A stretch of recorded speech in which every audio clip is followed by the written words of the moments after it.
Welcome to my channel apex life Tamil.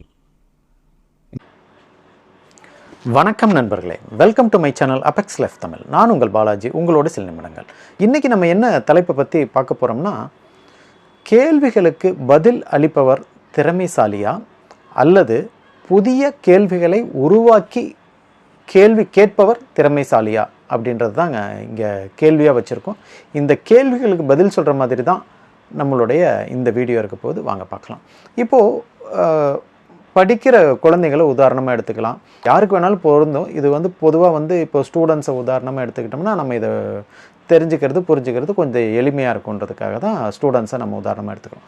இப்போது ஸ்டூடெண்ட்ஸ்லேயே நீங்கள் எடுத்துக்கிட்டிங்கன்னா, கொடுத்துருக்கிற புத்தகத்திலேருந்து கொடுத்துருக்கிற சிலபஸ்லேருந்து நல்ல விதமாக படித்து வினாத்தாளில் கேட்குற கேள்விகளுக்கு, அந்த தேர்வுகளில் கேட்குற கேள்விகளுக்கு சரியான பதிலை அப்படியே அச்சு மாறாமல் எழுதுகிற குழந்தைகளுக்கு, மாணவர்களுக்கு தான் முழு மதிப்பெண் கிடைக்கிது, அதிகபட்ச மதிப்பெண் கிடைக்கிது. அவங்க தான் சிறந்த அறிவாளி, திறமைசாலி அப்படின்றத இந்த உலகம் ஒரு அடையாளப்படுத்துது இல்லைங்களா?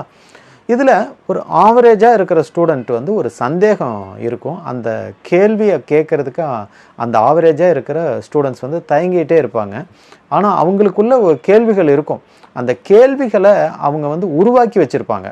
அவங்களுக்கு பல சந்தேகங்கள் இருக்கும். அந்த சந்தேகங்களை கேட்குறதுக்கு தயங்கிட்டே இருந்தாங்கன்னா அவங்க அந்த சராசரி நிலையிலேயே இருந்துடுறாங்க.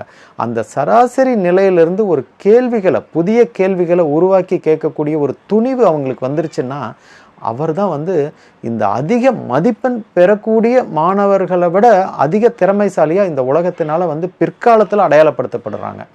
இதை நீங்கள் உலகத்தினுடைய நடைமுறையில் நீங்கள் பார்த்தீங்கன்னா தெரிஞ்சுக்கலாம்.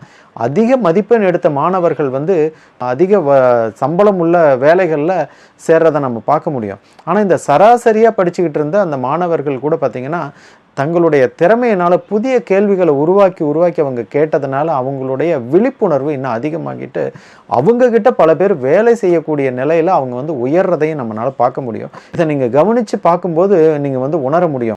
புதிய தேவைகளை நிறைவேற்றிக்கக்கூடிய அறிவாற்றலை நம்ம வளர்த்துக்கிட்டே இருந்தோம்னா நமக்குள்ளே கேள்விகள் நமக்குள்ளே உருவாகிக்கிட்டே தான் இருக்கும். இந்த கேள்விகள் உருவாகிறதுனால தான், அதாவது நமக்கு என்ன தேவை, இந்த சமூகத்துக்கு என்ன தேவை அப்படின்னு சொல்லிட்டு ஒரு கேள்வி எழும்போது தான் நம்ம பல விஷயங்களை நம்ம அடைஞ்சிருக்கோம் இல்லைங்களா?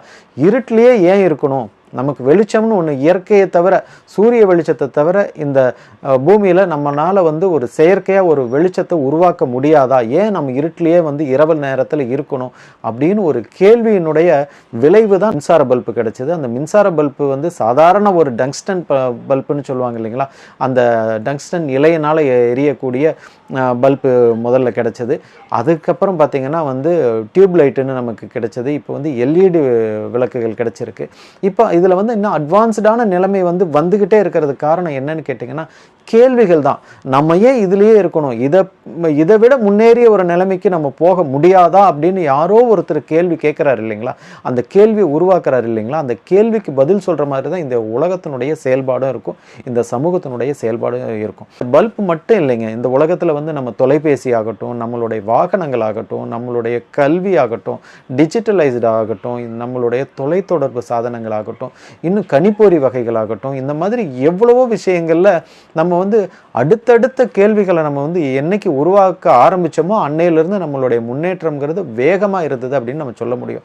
இன்னும் யோசித்து பார்த்தோம்னா, நம்ம இந்த ஒரு 150 வருஷங்களுக்கு உள்ள நம்ம அடைஞ்ச விஷயங்கள் தான் அதிகமாக இருக்குது. நம்ம ஒரு 2000 வருஷத்துக்கு முன்னாடி, ஒரு 3000 வருஷத்துக்கு முன்னாடியே மனிதர்கள் இந்த உலகத்தில் வாழ்ந்திருந்தாலும் பார்த்திங்கன்னா, அவங்க கேள்வி கேட்காத ஒரு இருக்கிறத வச்சு சந்தோஷப்படக்கூடிய நிலைமையில தான் இருந்தாங்க அப்படின்னு தான் நம்ம சொல்ல முடியும். புத்தகங்களை எழுதியிருந்தாங்க அப்படின்னா, அந்த புத்தகங்களை எழுதி எதில் பதிவு பண்ணி வைக்கணுன்ற தேடல் அவங்களுக்கு இல்லாமல் இருந்ததுனால தான் பல கருத்துக்கள் நமக்கு கிடைக்காமலே போயிருக்கலாம். அதில் நம்மளுக்கு இந்த 2000 வருஷத்துக்கு உள்ள கிடைச்ச சில கருத்துக்களை தான், சில புத்தகங்களை தான், சில தகவல்களை தான் நம்ம இன்றைக்கும் நாடு போற்ற, உலகம் போற்ற வகையில் நம்ம படித்து மற்றவங்களுக்கும் நம்ம அதை சொல்லி கொடுத்து நம்ம வாழ்ந்துக்கிட்டு இருக்கோம், வாழ்க்கையில் முன்னேறிக்கிட்டு இருக்கோம். அதனால் நம்மளுடைய தேடல்கள் எல்லாமே எங்கேருந்து ஆரம்பிக்குதுன்னு கேட்டிங்கன்னா, கேள்வி கேட்குறதுலேருந்து தான் ஆரம்பிக்குது. அதனால் நீங்கள் எப்போவுமே ஒன்று தெரிஞ்சுக்கங்க, நீங்கள் ஒரு விஷயத்தை நீங்கள் ஞாபகத்தில் வச்சுக்கலாம். உங்களுடைய குழந்தைகள் உங்களை நோக்கி கேள்விகள் எழுப்புறாங்கன்னா, நீங்கள் அவங்கள அமைதிப்படுத்துறதை விட அந்த கேள்விகளுக்கு பதில் தேடுங்க. நீங்களும் தேடுங்க, அந்த குழந்தைகளையும் பதிலை வந்து தேட வைங்க. சில கேள்விகளுக்கு நம்மளுக்கு வந்து பதிலே தெரியாமல் இருக்கும்.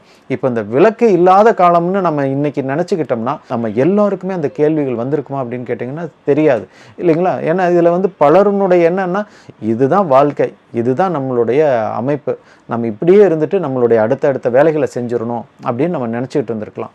இப்படி நம்ம நினைக்கிறத விட்டுட்டு நம்ம வந்து அதிக கேள்விகளை கேட்குறவங்களை வந்து எப்பவுமே வந்து தடை செய்யக்கூடாது அப்படிங்கிற நோக்கத்தில் தான் நீங்கள் வந்து கேள்வி கேட்குறவங்க தான் வந்து அதிக திறமைசாலி அப்படின்னு நம்ம சொல்ல முடியும். அதிகமாக அவங்க தான் நாட்டினுடைய தேவை, அதாவது சமூகத்தினுடைய தேவையை நிறைவேற்றக்கூடிய வாய்ப்புகளை வந்து அவங்க தான் உருவாக்குறாங்க.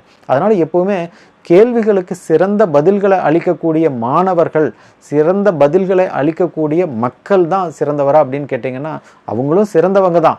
ஆனால் அதை விட அவசியம் யாருக்கு இருக்குது அப்படின்னு கேட்டிங்கன்னா கேள்விகளை உருவாக்குறாங்க இல்லைங்களா? அந்த கேள்விகளை உருவாக்குறவங்களை வந்து ஊக்குவிக்கணும்.